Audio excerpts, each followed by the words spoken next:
A library is a delivery room for the birth of the ideas, a place where the history comes to the life. In few next slides, I am going to tell you about the history behind the celebration of National Library Week. Sri Ayanki Venkataramanaya is recognized as a architect of public library movement in India. He was a secretary of Andhra Pradesh Library Association, organized an All India Library meeting on 12th November 1912 in Madras. This meeting leads to the formation of Indian Library Association. The Indian Library Association gave prominence to 12th of November meeting and declared 14 November as a National Library Day. And since 1968, 14th to 20th of November are celebrated as a National Library Week all over the India. Now, what do you think about a library? In few upcoming slides, I am going to tell you what is library. Basically, the word library is derived from the Latin word liber, which means books. But now, the library is not limited with only a book with a stack, collection or group of collections of books and other print or non-print materials organized and maintained for use for the purpose of reading, consultation, study and research, etc. Libraries act as a center of information collection, storage, retrieval, and dissemination for students, lecturers, and administrative staff also.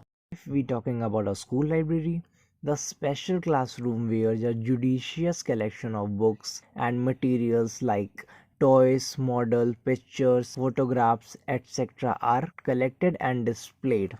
Story sessions, film shows, video shows can be conducted for the entertainment as well as for the gaining of knowledge of the student. Now, if we talk about the ancient libraries, the Library of Alexandria was the largest and most significant library of ancient world, having 7 lakh papyrus scrolls. Papyrus was a plant which was used to make thick paper where all the documents are preserved in written form. In ancient times, the libraries were of clay tablets, papyrus, and palm leaf. Clay tablets is a flat surface made of clay on which documents are preserved in a written form in ancient libraries. Papyrus is a material similar to thick paper that was used in ancient times as a writing surface, which was made by papyrus leaf. In some libraries, palm leaves were also used for preservation.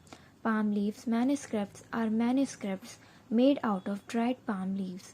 Palm leaves were also used for writing materials in Indian subcontinent and Southeast Asia. Moving to the present libraries, there are so many libraries all over the world who have large collection of books and other resources. Some of them are Library of Congress, established in 1800 to serve Congress, the largest library in the world till date, having collections of 167 million plus items and adds 12,000 items every day. Moving to our own National Library of India, one of the many best things that happened to Kolkata is the National Library. It is the largest library in terms of volume in the entire Indian subcontinent. Next one is the British Library, the National Library of United Kingdom and one of the largest library in the world. There are some other types of libraries which are unique in nature and provide services to their patrons at their best. For example, Shipping Container Library, Little Free Library, Mobile Library, and many more. Today, library is more than books. It provides so much more than just what can be found on their shelves. In some instances, libraries have become place to make some noise. The best example of these types of library is Human Library, a place where real people are on loan to readers. Now, I'm going to tell you about the laws of library science. The 5 laws of library science is given by Dr. S.R. Ranganathan in 1931. He is also known as the father of library science. The first law of library science is books is for use. We have to keep in mind the library location, library hour, building and furniture, staffs, etc.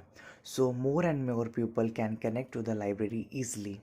The second law of library science is every reader his/her book, which means that librarians are to serve a wide collection of patrons, acquire literature to fit a wide variety of needs, and refrain from judging what specific patrons choose to read.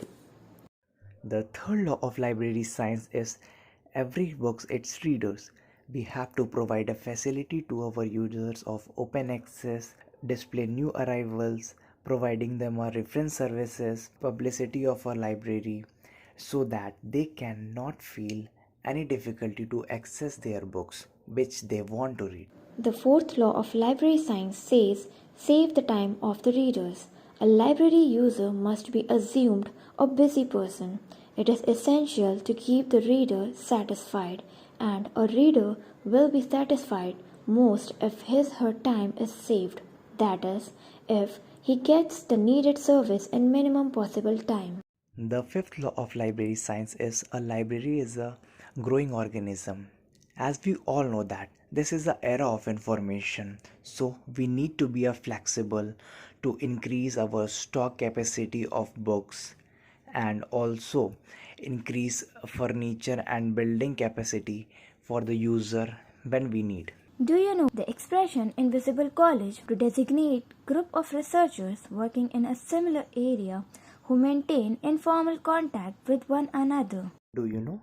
Community Information Service refers to the information service for a community about a community. For example, Prime Minister Narendra Modi withdrew all three farm bills yesterday. Do you know the Calcutta Public Library was established in 1836? Do you know? The Imperial Library was formed in 1891 by combining a number of secretarial libraries. Do you know, after independence, National Library was opened for public on 1st of February 1953 and was inaugurated by Maulana Abdul Kalam Azad.